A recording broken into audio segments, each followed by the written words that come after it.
Geri and welcome to my channel Geri in Stitches, where I share with you my love for sewing. Today we're gonna do a sew with me or sew along of this beautiful top called the Alek Rib top, designed by Just Patterns. It's newly released, so how exciting! And I really love this top because of the wide square neckline in the front, and in the back, surprise, Raglan sleeves. I really love it. I've already made two versions and you'll see me sew up this version with you, and somewhere along the clip you'll see me wear the other version, which is made out of a stretch velvet knit. So without further ado, let's get off this balcony. Let's start sewing. The fabric choice that you make for this top can really make or break it, and that's because it was designed to be a very tight fitting top, and it also has a very wide neckline. So Delphine, the pattern designer, is really pointing us in the direction of getting a rib knit by naming the top the Alek Rib top. Now, rib knits are really great for this kind of design, and when you are choosing your fabric, make sure that it has 100% stretch. I will be doing a stretch test later so that you understand what that means. At the same time, you want to make sure that the fabric also has really good recovery, which means that after you stretch it out and you release it, the fabric should go back to its original position as much as possible. And this would make sure that with future wear, it will not stretch out, so that it will keep its shape. The other thing to look out for in your fabric is to make sure it's not too lightweight. So for example, there are some bamboo or viscose knits that are actually too light and flimsy for a top like this that actually needs some structure or body in the fabric. Now, the first make I did was done in a velvet stretch or stretch velvet rib knit, and that worked really well. And for this one, I chose a swimwear fabric, and this works well as well because it has 100% stretch, it has great recovery, and it is not so lightweight. So happy adventures in choosing your fabric. Remember, it can make or break your top, and it is really crucial. Keep that in mind. I will also insert a few words about sizing at this point in time. If you are in between sizes, it's better to choose the smaller size for this pattern. This is the size 38.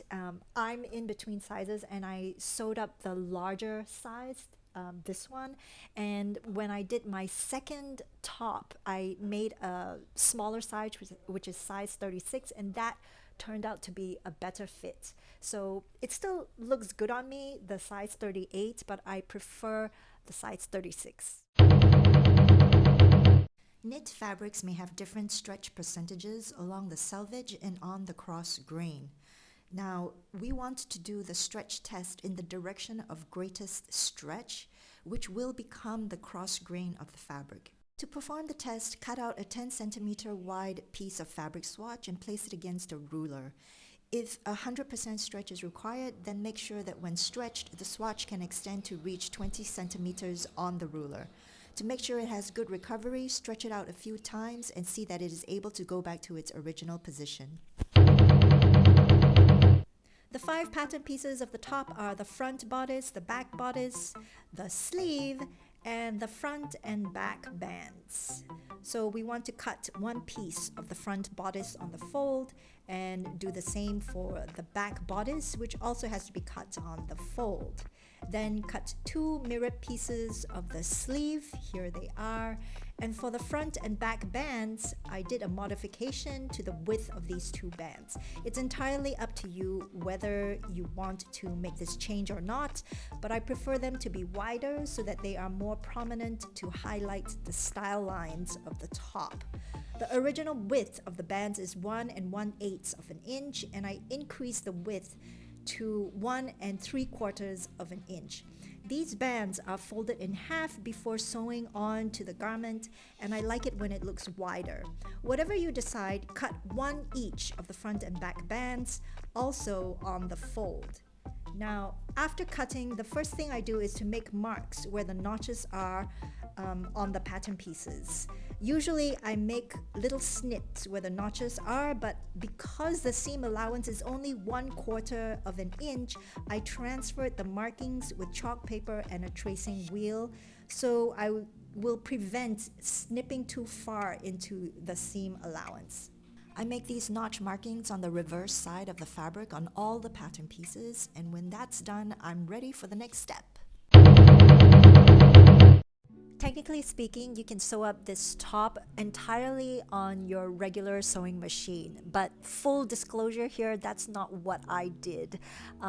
I find that when I am working with fabrics that have a high percentage of stretch, it's better that I do some kind of combination of working on my regular sewing machine and on my serger. So in this sew along, you will see me working on both machines. And if you're following along with just a regular sewing machine, then you would just do whatever I do on the serger here. To be honest, if you do have a serger, I think that it's better to bring the main seams together with your serger, just because with high stretch fabric, the seams are just more durable and they have more elasticity to go with the stretch fabrics. And another piece of advice is that when I'm working with knits that have a high percentage of stretch, I like to use in the lower looper thread of my serger some elastic thread or woolly nylon, and I think this also works better than just regular thread on the lower looper. But it's not crucial, you can also just use regular thread there. I just find this has better results. Whatever machine you choose to use to sew up your top, just make sure that you do a stitch test on the machine or machines that you're going to use, because every knit fabric has its own character and idiosyncrasies, and you just want to make sure that the stitch length and width works for the elasticity of the knit fabric, and also make sure that the differential feed works for the stretchability of the fabric. The stitch test on the machine should be done in the direction of greatest stretch on the fabric. This will ensure that the stitches will hold up well when the fabric is stretched to the maximum. Simply stitch up 2 layers together, and on the serger, check that the stitch tension and differential feed works well. For example, 1.5 on the differential feed works well for the fabric here, and I didn't have to change any other setting. On my regular sewing machine, I have installed a walking foot and a stretch needle to work with stretch knits. Use the stretch stitch that's available on your machine. On my machine, there's a special stitch for stretch fabric, and it's the triple stitch setting with stitch width set at 1. Again, sew 2 layers of fabric together in the direction of greatest stretch to do your test. If your machine doesn't have a stretch stitch, then you can use the zigzag stitch and experiment with width and length settings till you find the best ones to work with your fabric. Another stitch I'm testing will be the top stitching stitch, and that will be a zigzag stitch for me with the length and width at setting number 3. After testing the stitches and making sure that they work well, then we're ready to sew. For the shoulder dart, I find it helpful to draw in the seam line for the 1/4 seam allowance on the reverse side of the fabric. With right sides together, pin on the seam line, and this really helps to prevent the fabric from shifting when it's being sewn. Start sewing from the edge of the neckline towards the point of the dart. You can backstitch when you start, but don't backstitch at the point of the dart. Leave long enough thread tails at the end so that you can tie knots to secure the stitch line.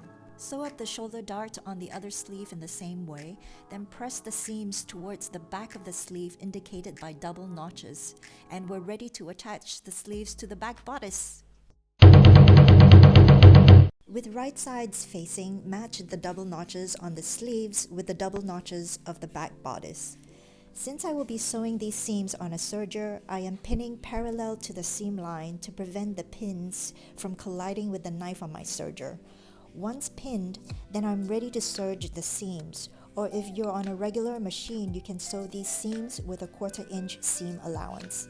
It's a very skinny seam allowance, and on my serger, I make sure that the fabrics are already underneath the pressure foot before I begin. This prevents shifting of the fabrics. I go really slow, and the use of a tweezer helps to keep the fabrics in place when sewing up these seams. Press the seam towards the sleeve and we're ready to tackle sewing on the back band.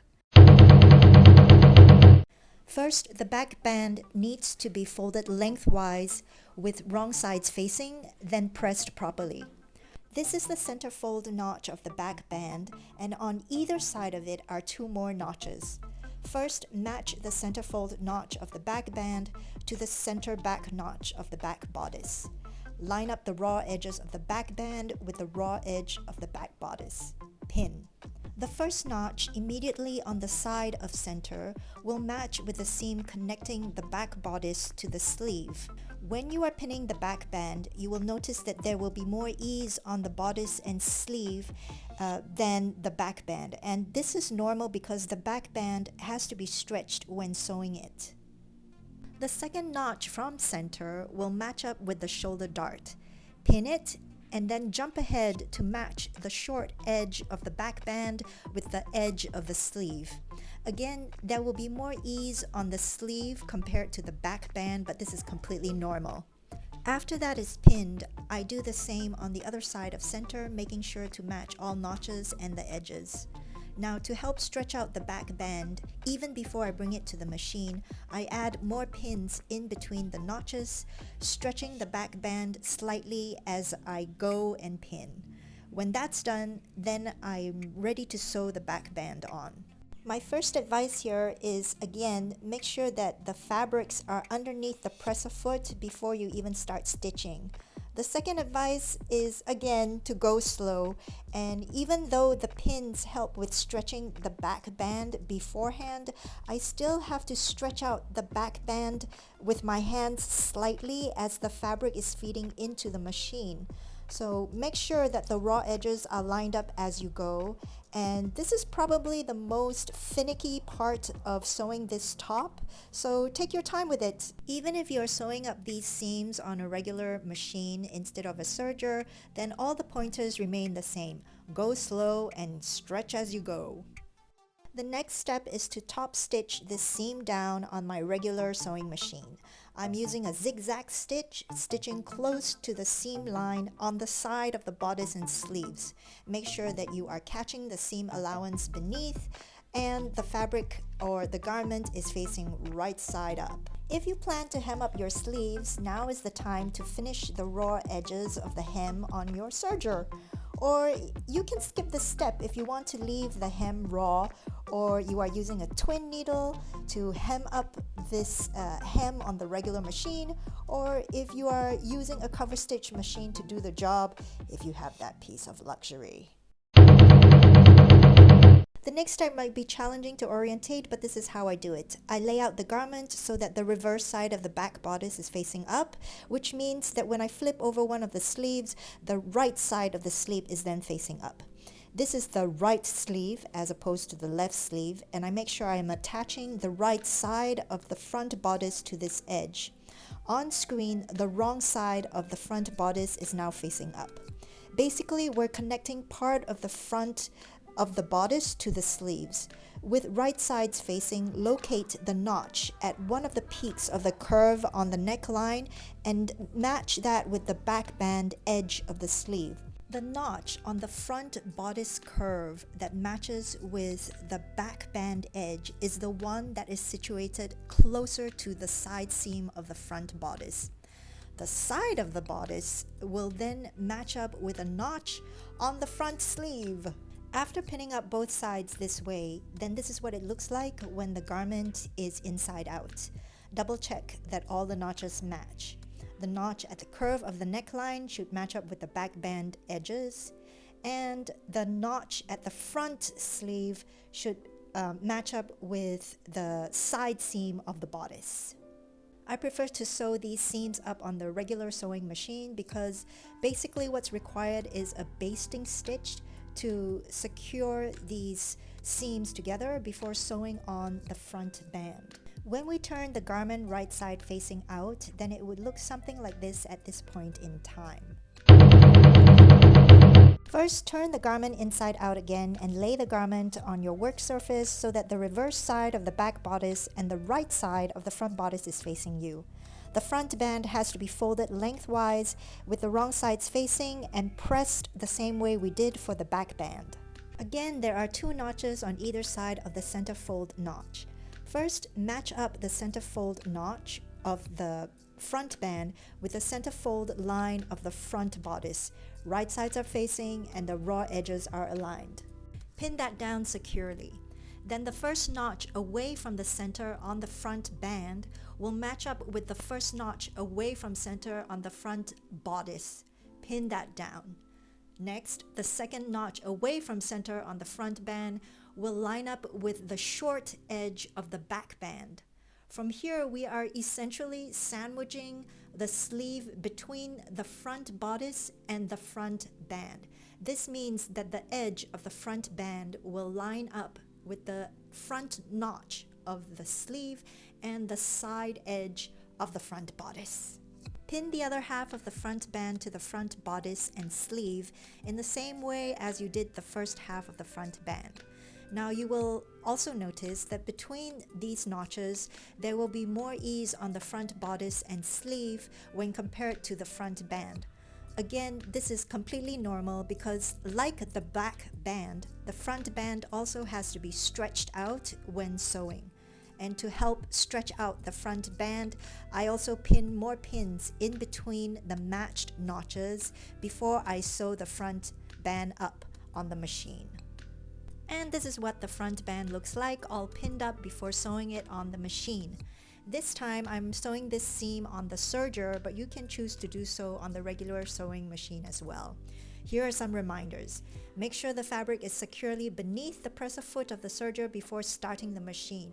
Go really slow in order to line up the raw edges properly and to stretch out the front band equally between the notches as much as possible. And this is what it looks like right side up when the front band is sewn to the bodice. And what's next is to secure the seam allowance down by applying top stitching close to the seam line on the side of the front bodice.